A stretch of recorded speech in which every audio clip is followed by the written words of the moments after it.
Okay students, अब हम लोग डे 5 का जो असाइनमेंट है उसे डिस्कस करने जा रहे हैं। तो हमारा फर्स्ट क्वेश्चन है फॉलोइंग रिएक्शन दिया हुआ है। ये टर्सरी ब्रोमाइड है, इसमें वाटर डालेंगे तो ये अल्कोहल बनेगा, मतलब वाटर न्यूक्लियोफाइल का काम करेगा। वाटर का जो OH माइनस है वो ब्रोमीन को रिप्लेस करेगा, मतलब ये सब्स्टिट्यूशन रिएक्शन है। और इसमें जो अटैकिंग रिएजेंट है वो न्यूक्लियोफाइल है, इसीलिए इसे हम लोग न्यूक्लियोफिलिक सब्स्टिट्यूशन बोलेंगे। क्योंकि वाटर में हमारे पास अगर स्ट्रक्चर देखोगे तो इस तरह से होता है। तो वाटर में OH माइनस और H प्लस है, तो OH माइनस Br को रिप्लेस किया, OH माइनस न्यूक्लियोफाइल है, इसीलिए इसे न्यूक्लियोफिलिक सब्स्टिट्यूशन बोलेंगे। अब सेकेंड क्वेश्चन है हमारे पास। सेकेंड क्वेश्चन में जो हमारा फंक्शनल ग्रुप है, देखो ये हमारा कार्बोक्जिलिक एसिड है।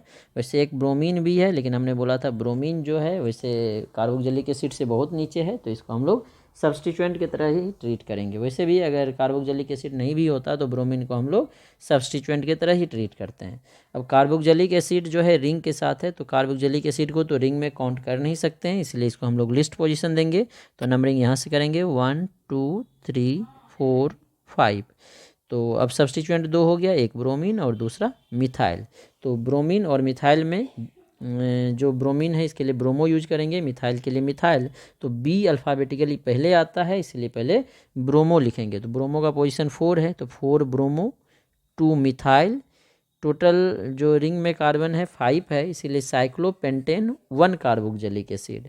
तो 4 ब्रोमो वाला से ही आंसर आ जाता है। 4 ब्रोमो वाला हमारा एक ही ऑप्शन है, D 4 bromo 2 methyl cyclopentane carboxylic acid. अब हमारा थर्ड क्वेश्चन है इसमें। इस क्वेश्चन में हमें दिया है प्रिंसिपल ऑफ कॉलम क्रोमेटोग्राफी। बच्चे क्रोमेटोग्राफी टेक्निक्स जो है ये बेस्ड है एडजॉर्प्शन टेक्निक पे। एडजॉर्प्शन में क्या होता है, जो सब्सटेंस एडजॉर्ब होता है उसे एडजॉर्बेट बोलते हैं, और जो एडजॉर्ब करता है उसे एडजॉर्बेंट बोलते हैं। और जो एडजॉर्प्शन प्रोसेस है उसमें एडजॉर्बेंट जो एडजॉर्ब कर रहा है उसके सरफेस पे जो एडजॉर्ब हो रहा है दैट इज एडजॉर्बेट वो रिटेन करेगा। मतलब एडजॉर्बेट जो है सिर्फ सब्सटेंस के सरफेस पे रिटेन करेगा, उसके बल्क में उसके अंदर नहीं जाएगा। इसी प्रोसेस का यूज करते हैं हम लोग क्रोमेटोग्राफी में। तो डिफरेंशियल एब्जॉर्प्शन, ये तो गलत हो गया, एब्जॉर्प्शन इसमें होता ही नहीं है। डिफरेंशियल एडजॉर्प्शन होता है of substance on the solid phase, तो ये वाला करेक्ट ऑप्शन होगा। ग्रेविटेशनल फोर्स यानी कैपिलरी रिएक्शन नहीं होता है। अब फोर्थ क्वेश्चन है हमारा, the increasing order of nucleophilicity of the following nucleophiles. सारे न्यूक्लियोफाइल दिया है, इसमें न्यूक्लियोफिलिसिटी का ऑर्डर पूछा गया है। अब न्यूक्लियोफिलिसिटी का ऑर्डर सबसे ज़्यादा अच्छा न्यूक्लियोफाइल तो हमारा एनायन होगा। तो सबसे अच्छा एनायन कौन है, अब तीन एनायन है हमारे पास और एक न्यूट्रल है, मतलब सबसे कम होगा वाटर का। सबसे कम वाटर का दो ऑप्शन में है, बी एंड डी। तो बी भी हो सकता है, डी भी हो सकता है। अब देखो जो हमारा एनायन है वो क्या किया है, CH3CO2 माइनस। CO2 का मतलब है C डबल बॉन्ड O पे माइनस चार्ज होगा, ठीक है। दूसरा जो है हमारे पास एनायन वाला वो है CH3SO3 माइनस। SO3 क्या होगा, डबल बॉन्ड O माइनस, ठीक है, और OH माइनस। तो सबसे अच्छा इसमें OH माइनस होगा, क्योंकि OH माइनस में कोई रेजोनेंस नहीं हो रहा है। यहाँ पे देखो SO3 माइनस में भी रेजोनेंस होगा, ये इधर जाएगा तो ये इधर जाएगा। सिमिलरली इधर इससे भी रेजोनेंस होगा, इसमें भी रेजोनेंस होगा। तो रेजोनेंस के कारण जो लोन पेयर है, जो डोनेटेबल लोन पेयर है वो स्टेबलाइज है। इसीलिए इस दोनों से सबसे ज़्यादा किसका होगा, OH माइनस का। मतलब फोर्थ का सबसे ज़्यादा होगा, फोर्थ का सबसे ज़्यादा एक ही ऑप्शन है बी, इसलिए इसका बी ऑप्शन करेक्ट होगा। सबसे ज़्यादा OH माइनस का होगा। फिर इसमें देखो दो ही रेजोनेंस हो रहा है, इसमें इसका इसके साथ भी होगा, इसके साथ भी होगा। तो तीनों में से सबसे कम इसका होगा, तो सबसे ज़्यादा होगा OH माइनस, फिर होगा एसीटेट, फिर होगा SO3 माइनस वाले का सबसे कम होगा वाटर का, क्योंकि वाटर न्यूट्रल न्यूक्लियोफाइल है। अब नेक्स्ट जो क्वेश्चन नंबर 5 है, अब हम लोग उसे देखते हैं।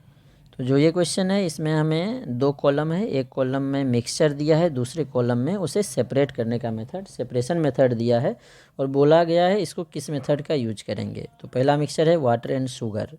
तो वाटर और शुगर एक मिक्सचर है, ये आपस में रिएक्शन नहीं करता है। जब हम लोग इसे हीट करें तो शुगर में वाटर की सॉल्युबिलिटी इंक्रीज कर जाती है, हीट करने से सॉल्युबिलिटी बढ़ जाती है, क्योंकि शुगर जो है वाटर के साथ हाइड्रोजन बॉन्ड भी बना लेता है, हीट करने पे इजीली बना लेगा। तो इसीलिए इसको हम लोग डिस्टिलेशन तो यूज नहीं करेंगे। तो इसमें हम लोग क्या यूज करेंगे, क्रिस्टलाइजेशन। तो रिक्रिस्टलाइजेशन वाला ऑप्शन है, ए का क्यू आ जाएगा, क्योंकि जब क्रिस्टलाइज करेंगे तो शुगर जो है सॉलिड बन के अलग हो जाएगा, क्योंकि कूल करने से जो सॉलिबिलिटी है वाटर में शुगर की वो डिक्रीज़ करेगी। इसीलिए देखोगे गर्म पानी में जो शुगर है इजीली डिजॉल्व हो जाता है, ठंडे पानी में इजीली डिजॉल्व नहीं होगा। अब वाटर एंड एनिलीन का मिक्सचर है, तो वाटर और एनिलीन का बॉइलिंग पॉइंट का डिफरेंस भी ज़्यादा होता है। वाटर का बॉइलिंग पॉइंट जो है एनिलीन से ज़्यादा होता है, तो इसका हम लोग डिस्टिलेशन भी यूज कर सकते हैं। डिस्टिलेशन नहीं दिया, स्टीम डिस्टिलेशन है, तो इसका स्टीम डिस्टिलेशन का यूज करेंगे और आसानी से स्टीम डिस्टिलेशन हो जाएगा, क्योंकि जो एनिलीन है ये स्टीम वोलाटाइल है लेकिन वाटर के साथ इनसॉल्युबल है, तो ये इजीली इसमें सेपरेट हो जाएगा। अब वाटर एंड टोलिन है, तो वाटर एंड टोलिन जो है, टोलिन और वाटर आपस में इनसॉल्युबल है, आपस में डिजॉल्व नहीं हुआ, क्योंकि टोलिन जो है हाइड्रोकार्बन है और वाटर जो है H2O हाइड्रोजन बॉन्ड बनाएगा, टोलिन में वंडर वाल फोर्स ऑफ अट्रैक्शन होगा, तो दोनों आपस में बॉन्ड नहीं बनाएगा, इसीलिए टोलिन वाटर में सॉल्युबल नहीं होगा। और दूसरा रीजन है टोलिन जो है स्टीम नॉन वोलाटाइल है, तो इसलिए इसका स्टीम डिस्टिलेशन तो यूज करेंगे नहीं, डिफरेंशियल एक्सट्रैक्शन का यूज करेंगे, क्योंकि टोलिन जो है हमारा स्टीम नॉन वोलाटाइल है और वाटर में इनसॉल्युबल है, इसलिए हम लोग इसका यूज़ डिफरेंशियल एक्सट्रैक्शन से करेंगे।